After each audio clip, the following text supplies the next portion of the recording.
This is Pastor Bruce addressing the congregation on some other topics, so please hear me out. I'm going to talk about two things, and I'm going to get to the sermon. The good news is the sermon might be mercifully short today. These other topics, I'm not so sure, but I'm going to give you my best, I promise you. We got a voters meeting today. You're going to hear more from me during the voters meeting. I apologize for that in advance. I'm going to do my best, I promise. But let's talk about the plague we're dealing with here, or what I call, the real plague that Philip Nicolai was in, the boils, the pus, the people dying in the streets, the rats eating everybody, and the whole 9 yards, and comparing that to COVID. I got to be really honest with you guys. This COVID thing is really stressing me out. So when I talk about the COVID game, when I talk about real plagues, I hope that you're hearing that frustration.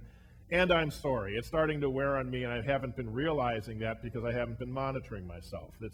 It's a ridiculous thing. I can't even take my kids out to see my father-in-law because now they're locking down New Mexico again. And they probably should, because the Navajo out there are getting decimated by this stuff. It's terrible out there, but here we don't seem to have so much of a problem, and yet we have to go through the motions. It is disrupting ministry, and there seems to be no end in sight. Trying to be helpful, because if you look around, we've got quite a few people in the building right now. If we try to maintain social distancing, this is probably too much. I know last Sunday definitely was. I thought, well, I'll schedule a service for Monday morning. Well, 2 people have signed up so far, so we'll see. Of course, it was late in the week when I did this, so we'll see what happens. I don't think I'm going to do the healing service tomorrow night because people are telling me I'm getting stressed out. I don't know why you guys would think that, but that does appear to be the case, so we'll cancel that, but we'll do the service in the morning. Please let me know. We'll wear masks, we'll social distance, we'll do all that. If that doesn't work, maybe we'll try Saturday mornings, because we're trying to keep 24 hours between usage, because we're hoping that in that case, the germs, if there are any germs in here, are going to die. We don't have a good way to disinfect these pews. You rub enough wipes over this finish is coming off. And if we rub wipes all over, who's got time to sit here and wipe down all these chairs and then let them dry between services? You see the problem. So we don't want to do back-to-back services. We have no way of decontaminating this stuff, if any of that matters. See, that's the problem. We don't know how much of this is actually going to be something we can take care of. Now, I'll throw you guys this option if you guys want to get really crazy. Now that we have Shepherd's Hall back, even though we're not ready to use it yet, we could take these pews out, store them over there, take the blue chairs from Shepherd's Hall, put them in here, because those things are plastic and we could wipe them down. And we could also arrange them. Everybody's shaking their heads going, no, Pastor, you definitely have. Go see your father-in-law, okay? Take a month, sort of thing. That's an option, we could do that, but you see the problem we're trying to deal with when we're trying to deal with the seats as they are. So that's why we're trying to keep 24 hours with the hopes that that's enough, if there is a problem, to actually deal with it. Because once the little virus thingy dries out, it's like your geraniums. If they dry, they die type of thing. So that's the strategy we have, is letting things dry out in Good Shepherd.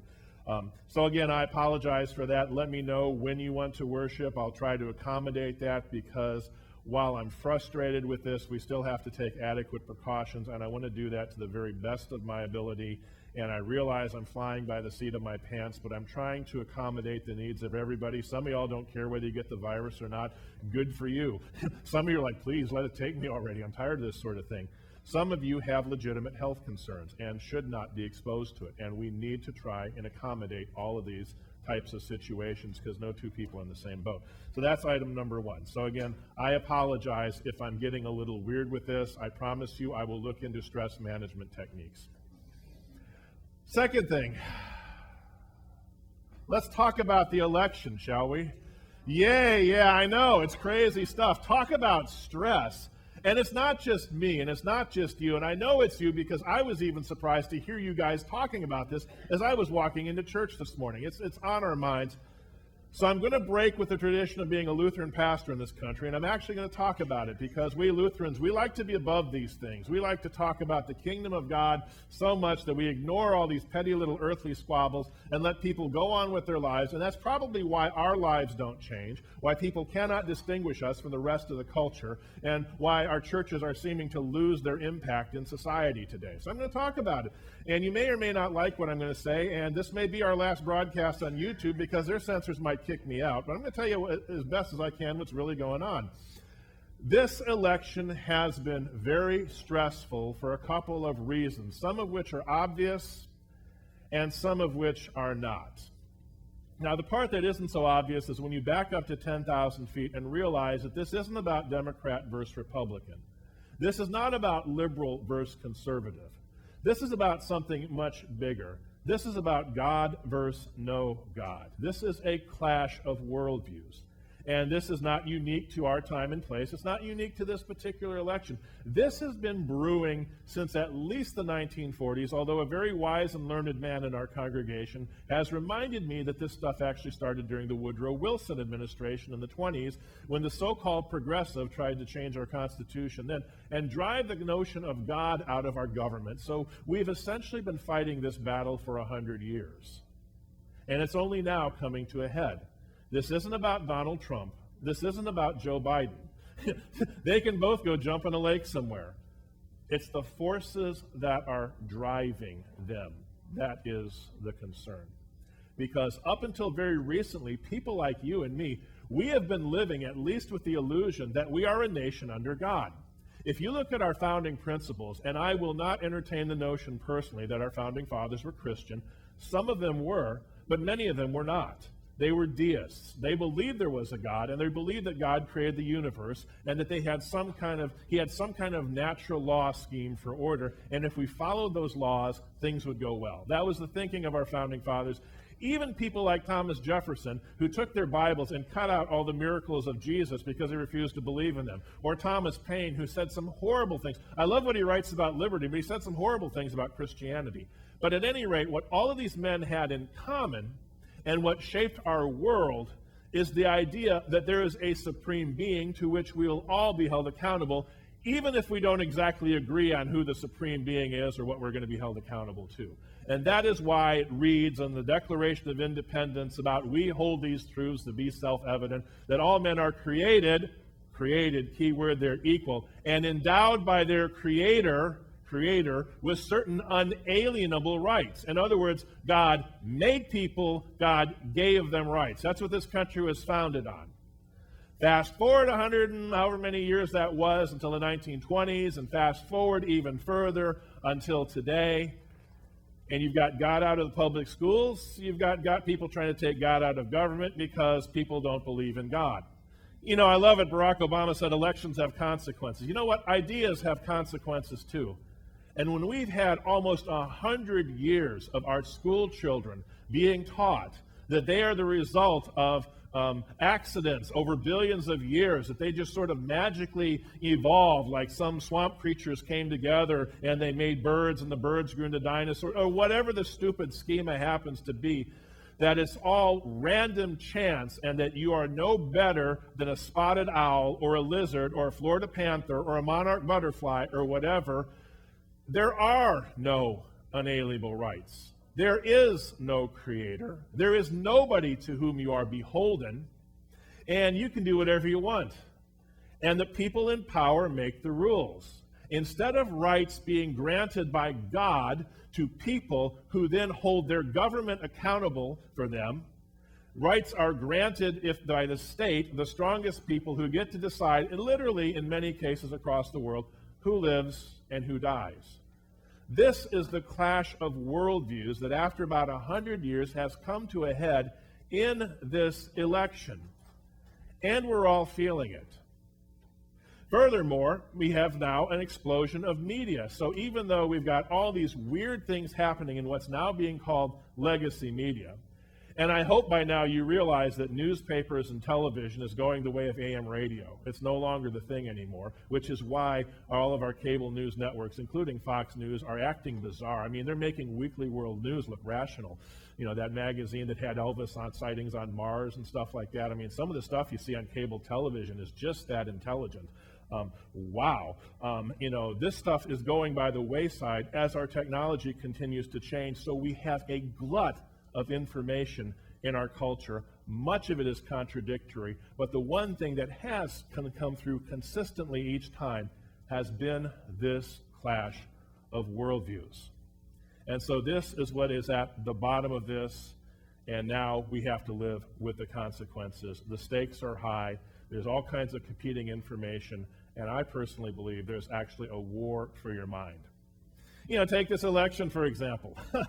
If you're watching the stuff that's going the way of AM radio, Donald Trump has made some, unsubstantiated claims that the election was rigged or whatever, right? If you're watching the newer media, you hear things like 750,000 ballots were discovered in Milwaukee that all happened to be for, the Democratic candidate, or what was it, 350,000 in Michigan or whatever. I think they actually bothered to give Donald Trump 3,000 votes in that one, or 150,000 in Milwaukee, again, all for Biden sort of thing, and all of these crazy stories. You got Pam Bondi taking to the news. They're supposed to be watching the elections in Philadelphia, and you've got these people boarding up the windows and stuff like that, and just all kinds of really weird, bizarre behavior coming at you from either end. And, what are you to make of this sort of thing? That's the attention we have right now. Well, there are a couple of things I'd like to offer you as a pastor. And this is something I've been praying about. All the people I know about have been praying about. And this is the answer God seems to give. He reminds us, number one, God is in control. Okay? He is the one who chooses who is a ruler and who is not. By whatever schemes of humanity, by whatever duplicity, by whatever righteousness, by whatever court system, whatever the mechanism, God is the one who chooses the ruler, okay?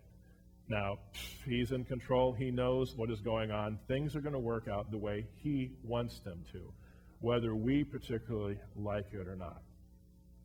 Secondly, please realize this is bigger than the candidates, because it is.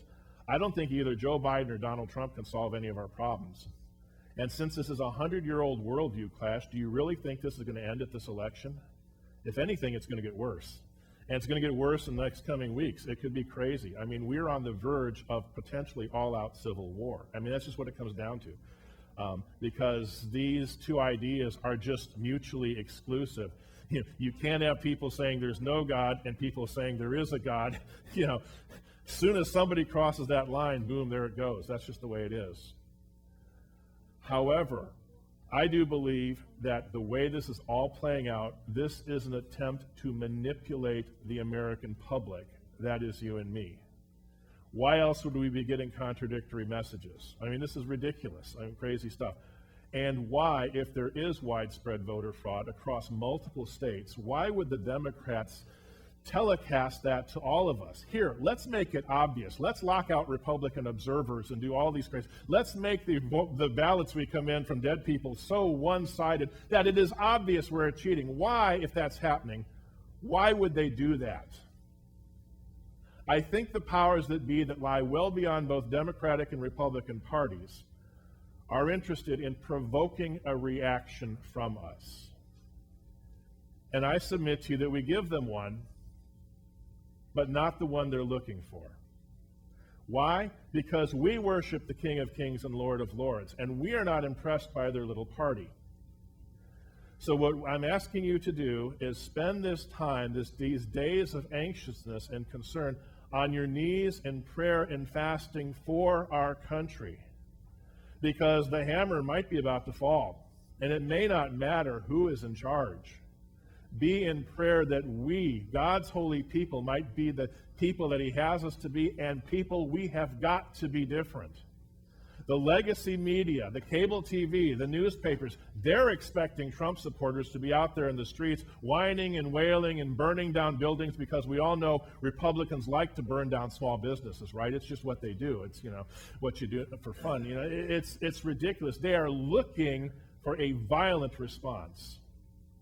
Now is not the time to give them that, but rather as Christians, we will be as shrewd as serpents and as innocent as doves, and we will speak the truth in love, and we will be gentle to our adversaries until such a time as God tells us not to be. I'm not ruling out physical confrontation, because people coming from other countries where they do things like this all the time. Oh, we'll close the polls today and we'll open them tomorrow, and there's 800 million ballots for the people we want. People who come from those countries tell us the only way you solve that is to go to the streets. Well, I don't know that this is the time to do that yet, but it is the time, in my opinion, to be asking the Lord for discernment, supernatural discernment, so we can see the big picture of what is happening in this world, and so that we can be ready for whatever he asks us to do, which more than likely will have to do with the salvation of souls. And let's not give the powers that be the response they are trying to provoke us to. That is my personal thought on that. Again, I'm sorry if I offended anybody. I'm sorry if I just got our YouTube feed cut because I'm sitting here speaking the truth. But that is it. If you have any questions, comments, see me after church, see me, whenever type of thing. We'll talk about this sort of thing. This is so much bigger than the elections, and we, as followers of the Almighty King, need to be bigger than this ourselves.